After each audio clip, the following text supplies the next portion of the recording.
All right, good morning. So we're back. So today we're going to be finishing up sequences and series with recursion. So basically, a recursive sequence is when you're going to be using the term before it in order to find the next term. So it's kind of interesting. You're going to be plugging in the term before it, the actual value of that term. Whenever you have a recursive sequence, you're going to need the actual formula as well as the initial term that is given for the recursive, because you need to know obviously what term you're going to be plugging into that formula. So if you look at your notes, I do have the different recursive formulas for you there. So the arithmetic one, notice is a sub n is equal to a sub n minus 1 plus d, and d you know is your common difference. So that's a2 minus a1. And the geometric sequence is a sub n is equal to r times a sub n minus 1. And r, remember, is your common ratio, which is a2 divided by a1. So let's look at a couple of different examples that we're going to be doing. So the first one, like you have in your notes, is this one right here. So we have a sub 1 is negative 3. A sub n plus 1 is 4 times a sub n minus 2. So notice that the notation is a little bit different. Notice it's n plus 1 as opposed to n minus 1 that was in the recursive in the notes. I'm going to show you both because sometimes you will see it different ways. So you do need to know what it looks like or how to do it when it's given in different forms. So thinking about your n value, so I want the first 5 terms. So I want a sub 1, and a sub 1 is negative 3. That we know that's given. I want a sub 2. Now, in order to find a sub 2, I have to think about the actual formula. The formula is a sub n plus 1. Well, I really need a sub 2. In order to get a sub 2, I think of, okay, it's a sub something plus 1. Well, what plus 1 gives me 2? And that's 1. So it's really a sub 1 plus 1. Now, if I think about that, I know I'm plugging into the equation of 4 times a sub n. Well, thinking about your formula, it's a sub n plus 1. So here it's a sub 1 plus 1. So I really want to plug in a sub 1. Now, a sub 1 here is negative 3. So we're substituting a negative 3 into that equation. And then we've got minus 2 there. So notice how you're plugging in the actual term, the value of that term, into the equation and evaluating. So for this one, we would get negative 14. Looking at the next one, we need a sub 3 because I asked for the first 5 terms. A sub 3, thinking about the equation, well, how would you get a sub 3 if it's a sub something plus 1? Well, what plus 1 is 3? And we know that that's going to be 2 plus 1. So substituting into that equation, we got 4 times. Remember, it's a sub n, and it's really a sub 2. Well, a sub 2 was negative 14, so we have to plug in a negative 14 into the equation, and then we get negative 58. So notice how what you get for the previous term is essential in actually finding the answers because you're plugging in that answer into each of the rest. So let's continue with this. So I'm looking for, remember, all of the first 5 terms. So I still need a sub 4. A sub 4, remember, is a sub something plus 1, which it's really 3 plus 1. We've got 4 times a sub n, but it's really a sub 3, and a sub 3 we found was negative 58, and then minus 2. So when we do that one, we've got negative 234. And then the last one for the first 5, we've got a sub 5 is equal to a sub something plus 1, and we know that that something value there is 4. Well, a sub 4 is really our a sub n here, so 4 times what we got before, negative 234, and then minus 2 is equal to negative 938. And these would be your first 5 terms. A sub 1 is negative 3, a sub 2 is negative 14, and so forth.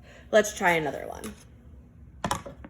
So the next example here, we've got a sub 1 is equal to 8.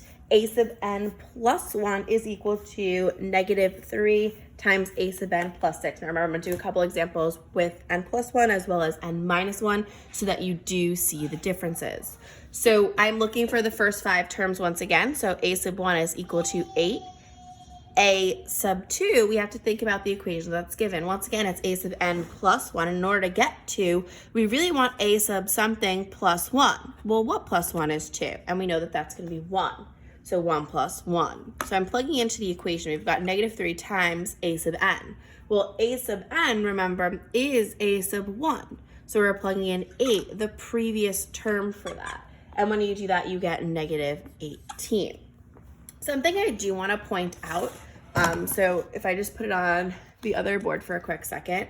So I've got a sub n plus 1 is equal to negative 3 times a sub n plus 6. So remember, comparing the differences between the n plus 1 and the n minus 1, sometimes you see it written like this, but sometimes you might see written with an n minus 1. And the way that would look would be a sub n is equal to negative 3 times a sub n minus 1, and then plus 6. Now, thinking about that, right, if you wanted to find out what your next term was, right, if I think a sub 2 is equal to negative 3 times a sub n, which was 2 minus 1 plus 6, right?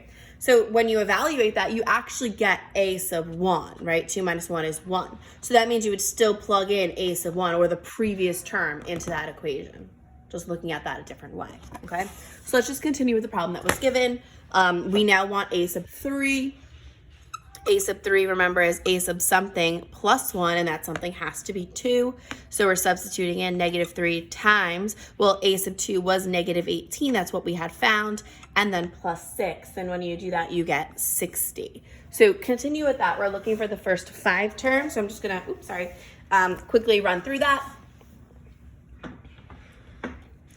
We've got a sub 4 is equal to a sub 3 plus 1. Negative 3 times a sub 3 was 60, and then plus 6. When you evaluate that, you get negative 174. And then a sub 5, the last term there is a sub 4 plus 1. Plugging in a sub 4, which was negative 174 plus 6, and that would give you 528. Okay, so those would be the first 5 terms here. So now let's look at a sequence of numbers and see if we can get it into a recursive equation or a recursive formula based on the sequence that's given. So here we have 2, 10, 18, 26, and 34. And I know you have it in your notes, but I'm going to pan to my notes for a second so that you can actually follow along with me and see the equation. So we already had spoken about once again, those formulas there, right? Arithmetic sequence, geometric sequence, and how they need to be written. So let's go back to the question then, okay? So thinking about those values. There's a shadow today, huh? Okay, so that doesn't help. No, sorry, I was just trying to get rid of the shadow. Okay, so if we're looking at this sequence, we need to figure out first, is it arithmetic or geometric? And you always look for A2 minus A1 to start, so that's your common difference. So we've got 10 minus 2, which is 8. Are you adding each time 8 to get to the next number? And yes, you are. So that tells us that this is an arithmetic sequence. So if it's arithmetic, remember we need to plug into the formula. The formula here, since it's recursive, is different. They tell us it's recursive, so we know that, right? A sub n minus 1, and then plus d. So that's the formula that we're going to be plugging into. All right. So we know our d value is 8. So the formula for this recursive sequence is a sub n is equal to a sub n minus 1 plus 8. But that's not good enough. I can't just say, okay, there's my equation. Anytime we have a recursive, you need to provide us with the first term, because otherwise you wouldn't know necessarily what you'd be plugging into. Because remember, recursive, you need to plug in each number prior. So I need to figure out what the first term is here. So I need to give myself a sub 1 is equal to, and here it's equal to 2, so it's equal to 2. And that would be the entire equation or formula of this sequence. Remember, you do need both for a complete answer. Okay, so let's do another one. So the next one I have 16, 56, 196, 686, 2401, and so forth. Okay, so remember, we're always looking for common difference first. So if I look for common difference, I want A2 minus A1, and that gives us 40. Are we adding 40 each time? Clearly not, right? So this is not arithmetic, which means it is going to be geometric. If it's geometric, we need to find our common R value. Now, R, remember, is A2, 56, divided by A1, which is 16. Now, we simplify that, and we get 7 halves. So you're going to be multiplying by 7 halves each time, and you can check that in your calculator just to make sure. So since it's geometric, we need to plug into our geometric equation or formula. A sub n is equal to R times A sub n minus 1.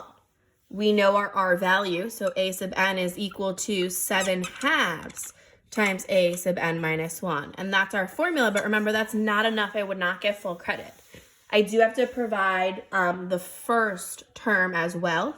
A sub 1 is equal to, and in this case we know it is 16.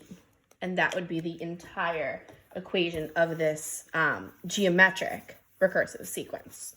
The last question that we're going to be doing is, what if I don't actually have the sequence, but I do have a couple of pieces of information?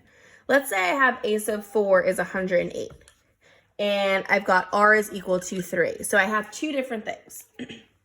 Now, the first thing that I know is, based on what I'm given, I know that this has to be a geometric sequence because I have an R value. So let's write out that formula. A sub n is equal to R times A sub n minus 1. All right. Let's figure out our equation. A sub n is equal to R, which is 3, times A sub n minus 1. So I think I have my answer, right? But I don't actually, because I always need, remember, my first term, A sub 1 is equal to, and I don't have my first term here. I have my fourth term, which means I need to find my first term. Okay, so let's plug in what we know. A sub 4 is our last term. We can talk about that as A sub n is equal to 3 times A sub 4 minus 1. Interesting. So we know A sub 4 here is 108, right? We were given that is equal to 3 times A sub 4 minus 1 is 3. So I can find A sub 3. All I would need to do is divide by that 3 on either side. Well, if you divide by 3, you get A sub 3 is equal to 36. So think about what you're doing here, right? Your equation is times 3. Noticing all you needed to do was divide by 3 to get the previous term.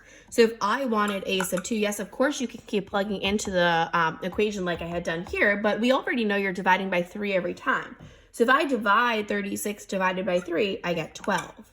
I needed to do it one more time to get A sub 1, and I divide 12 divided by 3, and now I get 4. So 4 is my first term, so I plug it into the equation there.